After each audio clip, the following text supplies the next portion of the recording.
Welcome to the Invite Health podcast, where our degreed healthcare professionals are excited to offer you the most important health and wellness information you need to make informed choices about your health.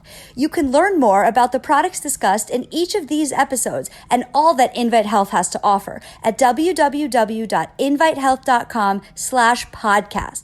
First-time customers can use promo code podcast at checkout for an additional 15% off your first purchase. Let's get started. Hi, today we're talking about supplements that help you quit smoking. It's doable. However, if you're listening to this podcast, you clearly already made the decision to quit smoking. You're already aware of the risks of smoking, but still, I have to mention a few. Smoking leads to many harms. It harms nearly every organ of the body. There's more than 16 million Americans currently living with a disease directly linked to their smoking. For every person who dies because they were a smoker, at least 30 go on to live with a serious smoking-related illness.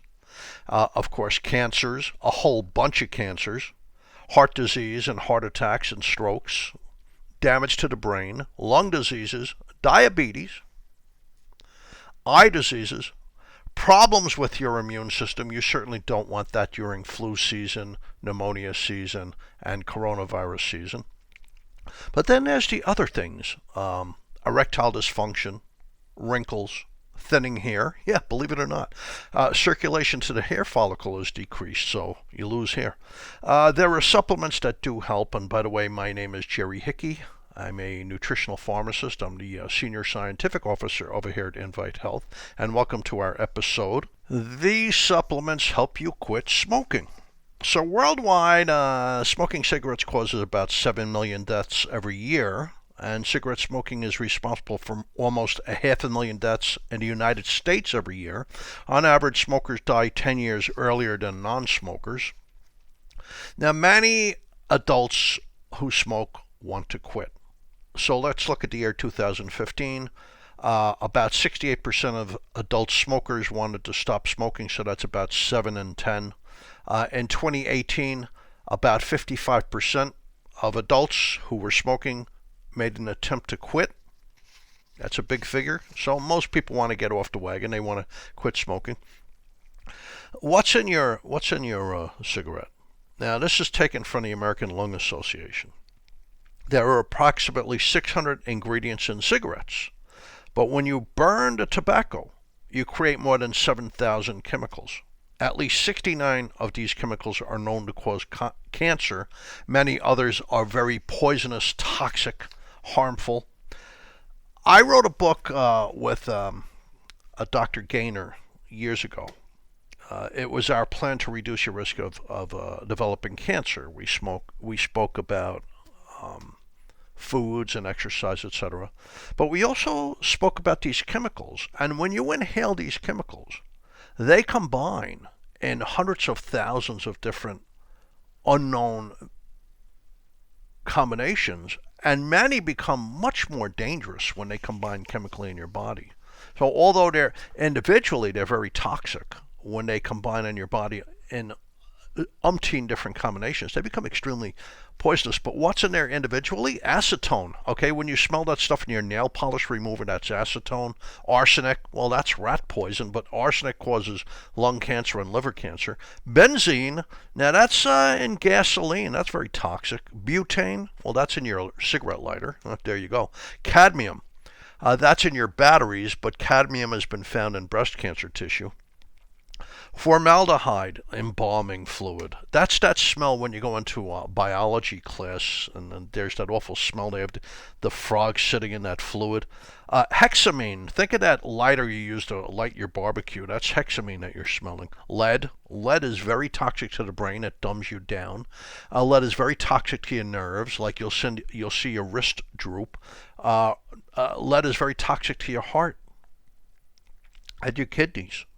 Naphthalene, mothballs. When you smell mothballs, that's naphthalene. All of these things are in cigarette smoke. Methanol, You make rocket fuel out of it. Methane, think of sewer gas or a can of beans. Tar, well, that's your driveway and your roof, right? And toluene, you use that to make paint. That's just an example. And once again, when these things combine in many unknown combinations, they become extremely active and extremely toxic. Now, there are supplements that help you quit.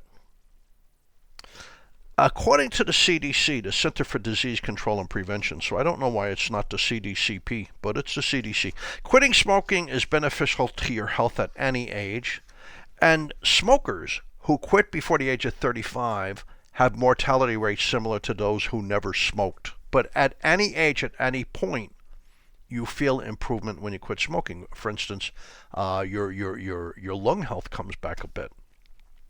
Now, why is it so hard to quit? Tobacco smoke contains nicotine. Nicotine gets into your brain very easily. It's extremely addictive. Smoking is more addictive than heroin. It's just that heroin can kill you a lot quicker, but smoking is more addictive. Nicotine withdrawal often makes the process of quitting very difficult. So nicotine is highly addictive. Now, when you're dependent on nicotine, when you're addicted to nicotine, there's psychological dependence, but there's also physical dependence. So when you stop smoking, when you try to quit, you get both physical and mental withdrawal symptoms. For instance, anxiety, you become irritable, you're craving food and cigarettes. Anhedonia, I love that one. That's a loss of your sense of feeling pleasure. So you have no motivation currently. Mild motor dysfunction, so that could be like a tremor or shaking. So there's physical and mental withdrawal symptoms. So you could suffer a sour mood, you could feel stressed out and anxious, become forgetful temporarily, a little bit of cognitive decline, but also these symptoms do subside. Generally, they peak at about 3 days after quitting. They could persist for several weeks, but some people experience these withdrawal symptoms for months. Now, in the U.S., about 70% of smokers currently would like to quit smoking. About 50% have tried to make an attempt in the past year. Most smokers who try to quit on their own, cold turkey without assistance, about 3 to 6% are successful long term. About 3 to 6%. So there's behavioral counseling, you go see a psychologist. There's medications. Both of those increase the rate of quitting successfully. But when you combine them, it's even a little bit better. Now, there was a meta-analysis of studies from 2018. A meta-analysis means that they took a whole bunch of studies, put them together to see what were the results. It included 61 randomized controlled human clinical trials. It showed among people who quit smoking with a cessation medication and perhaps some behavioral therapy help, 20% were still not smoking a year later. Now, what are the drugs? Well, there's nicotine replacement therapy. Nicotine replacement has nicotine patches, nicotine gum, nicotine lozenges. There's even inhalers and nasal sprays. Now, these forms of nicotine replacement therapy, they can help improve the success rate for people who are attempting to quit smoking, but it's not huge. So, according to some data, nicotine replacement therapy increases the chance of stopping smoking by up to 50 or 60% compared to no help, compared to placebo. But a recent study found that 93%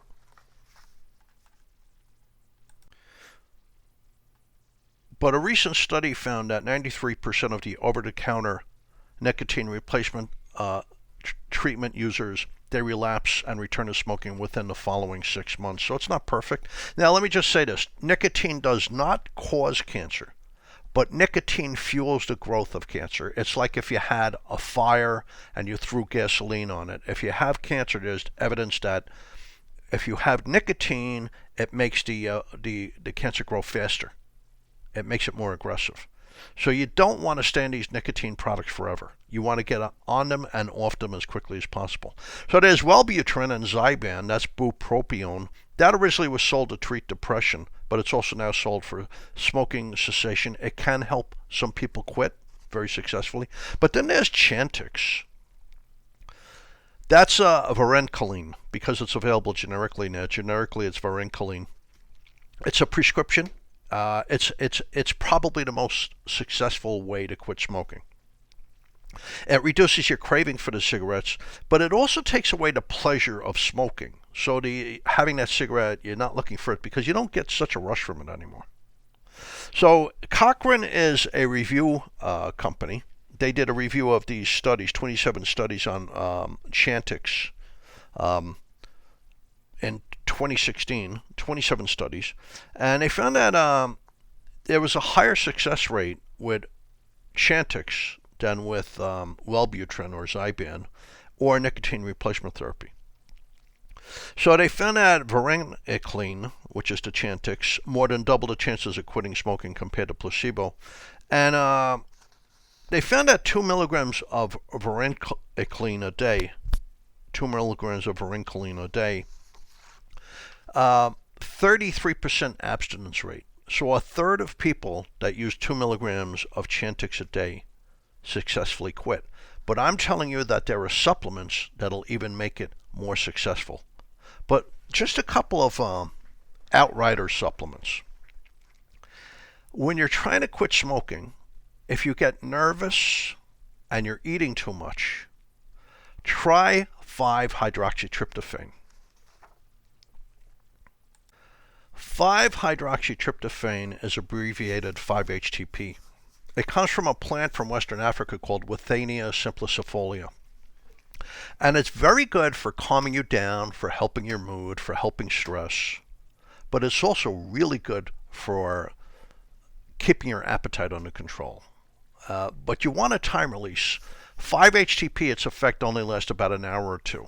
But if you get a time release, like we have a product called Trim-HX, the effects of Trim-HX can last 6 or 7 hours, and it helps you contain your appetite. And that's good because a lot of people who quit smoking, they start to eat more. Another supplement that's helpful, especially for jitteriness, is L-theanine. So let's go to the studies because I have studies on that. But the most important supplement when you're quitting smoking is a supplement called N-Acetylcysteine. It's very good for breaking many habits. It's good for compulsive behaviors such as gambling or biting your nails or pulling your hair. It's good for addictive behaviors if you're trying to quit smoking or drinking or even a drug like heroin. So let's look at tea filters. There was a very interesting study from the Chinese Academy of Sciences in Beijing. What they used filters. They used filters made out of tea, and it was very high in an amino acid called L-theanine. And it decreased smoking in users by 57%. And 32% of them stopped smoking, at least temporarily. So the green tea plant, Camellia sinensis, you get white tea out of it, green tea out of it, oolong tea out of it, black tea out of it, depending on how you treat the leaves when you pick them and when you pick them. So in the early stages of budding, there's a lot of an amino acid called L-theanine. There's less L-theanine later because when the sun hits L-theanine, it changes to the very important constituents you get in green tea, like EGCG, epigallocatechin gallate. But early on, there's L-theanine, so if they concentrate the L-theanine, it really calms down the brain.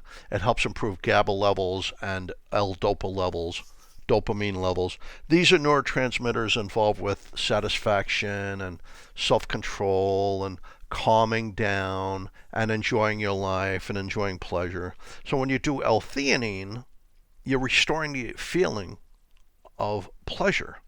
A lot of people smoke or have bad habits like drinking alcohol or doing drugs because without that they just don't feel pleasure. They don't feel self-satisfaction that much. And the more they get hooked on a drug or smoking or alcohol, the more they need it to replace that feeling. So L-theanine sort of brings that back a little bit and it calms down smokers. So when they used a tea filter that was loaded with theanine, 57% fewer cigarettes and 32% of the smokers were able to quit just by using theanine. We have theanine in capsules. Now, NAC, that's really a remarkable supplement. NAC, N-Acetylcysteine, let me explain what that is. Cysteine is an amino acid. You get it in food. It's a sulfurous amino acid, and the body uses that as an antioxidant, anti-detoxify, and for many, many other activities. The problem is cysteine is very unstable. So to stabilize it, they add an acetyl group. All amino acids have ammonia. They add an acetyl group to the ammonia. It's called N-ammonia, N-acetylcysteine. And then it's unbelievably stable. And the reason why there's so much research on it is because NAC does so many remarkable things for the human body. It's great for the brain. For instance, people who are bipolar, it helps prevent the manic stages and it helps their mood. Children with autism, sometimes it helps them behave better, and it's very safe. It's extremely safe. It helps break the addiction cycle in parts of the brain that are hooked on, that have been hijacked by the addiction. It's great for the eyes. It helps prevent cataract formation as you grow older. It's great for the heart. It improves circulation to the heart, and it does this for a number of reasons. It has all these activities for a number of different reasons. It's known so well because it's used as a poison antidote and many poison control centers. It's also used in hospitals to break up mucus. For instance, people with cystic fibrosis with very thick mucus that actually becomes dangerous. It's an inheritable disease. They use NAC in a spray to break up the mucus. It's also great for allergies. It's also used in hospitals. They let you inhale it before they give you a radioactive dye when they're doing some kind of diagnostic procedure, so the radioactive dye is less toxic to your kidneys. Problem is they're not giving it long enough because it takes about 6 or 7 days to expel all that radioactive dye through your kidneys. You really need the NAC every day for 7 days. But beyond that, it's also involved with 7 detoxification pathways in your liver. So NAC does numerous things in the human body. It helps protect breast tissue. It helps women with polycystic ovarian syndrome. It helps women a little bit with endometriosis. But it's great for addictions and compulsive behaviors. So let's look at some of the data. This is the Department of Psychiatry, the Academic Medical Center in Amsterdam, the Netherlands. It's in the European Addiction Research Journal, and they're looking at relapse here. So they gave very heavy smokers either placebo or a lot of NAC, 3,600 milligrams a day. This was a double-blind, placebo-controlled, randomized human clinical trial. The smokers were asked to stop smoking and report on their craving for cigarettes, for nicotine and the nicotine withdrawal symptoms and how much they smoked during the trial. First of all, the people on NAC, their symptoms of withdrawal were milder. It wasn't huge, but there was a statistical difference. So that means something. Plus, they were asked to smoke a cigarette and report on the rewarding effect of smoking the cigarette. And they found that the cigarette was less rewarding if they were using NAC. In other words, they didn't need the smoking as much.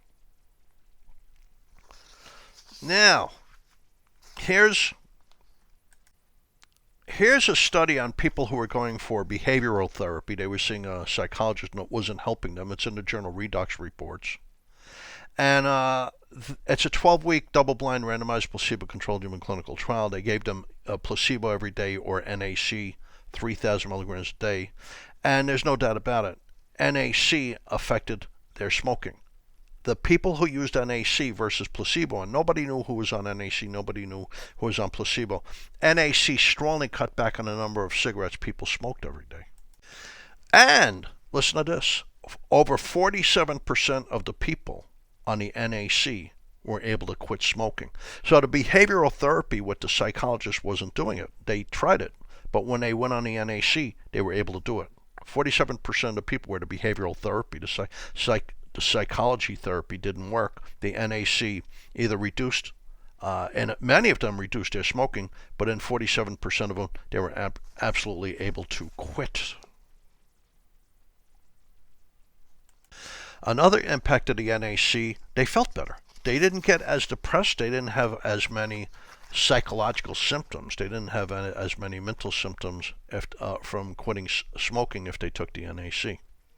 Now, here's a very interesting study. This is exactly what I was looking for. Because people call me from time to time, they want to quit smoking. What do I recommend? And I tell them, well, do the Chantix, because I think that's the most successful thing. But add the NAC to the Chantix, and if you have to, go see a psychologist too. So this is the American Journal of Drug and Alcohol Abuse. And they're combining NAC with Chantix in adults who smoke, who want to quit.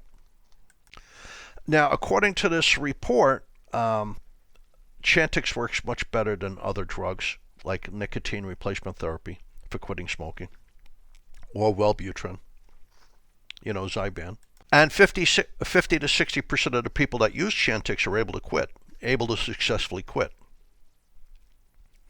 So now, when they mixed the Chantix with the NAC, it was better than the Chantix alone. 98% of the people who were using the Chantix with the NAC said that, hey, this is excellent. Most were able to strongly reduce the number of cigarettes they were smoking a day. It's not easy to quit smoking. So here's a study from the Department of Neuroscience, Medical University of South Carolina. And it's in the journal Drug and Alcohol Dependence. I'm going to read you what they said.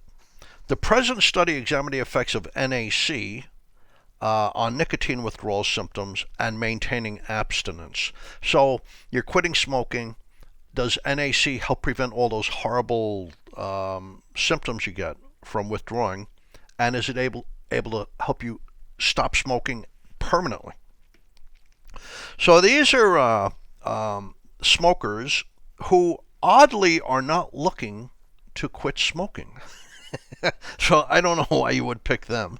And they gave them either 2,400 milligrams of NAC every day, so they gave them 12,000 milligrams twice a day. Always take NAC with food. Or they gave them placebo twice a day. It was a matching looking pill. And they measured their mood. They measured their craving. They were assessing the amount of carbon monoxide they were exhaling. So they weren't just taking their word for it that they were quitting. They were actually measuring the amount of carbon monoxide that they were exhaling, because smokers exhale a lot more carbon dioxide. Now, compared to placebo, the smokers on the NAC were able to quit. They weren't looking to quit. They were able to maintain abstinence. They reported less craving and a higher positive effect. And the symptoms were much milder. And when they did brain scans, the brain scans were more positive. The brain scans were more normalized when they gave NAC versus placebo. So here's what they said. Taken together, these findings suggest that NAC, they're saying, hey, it helps the brain go back to normalcy. So parts of the brain are hijacked when you're addicted to something. It was helping the brain go back to normalcy.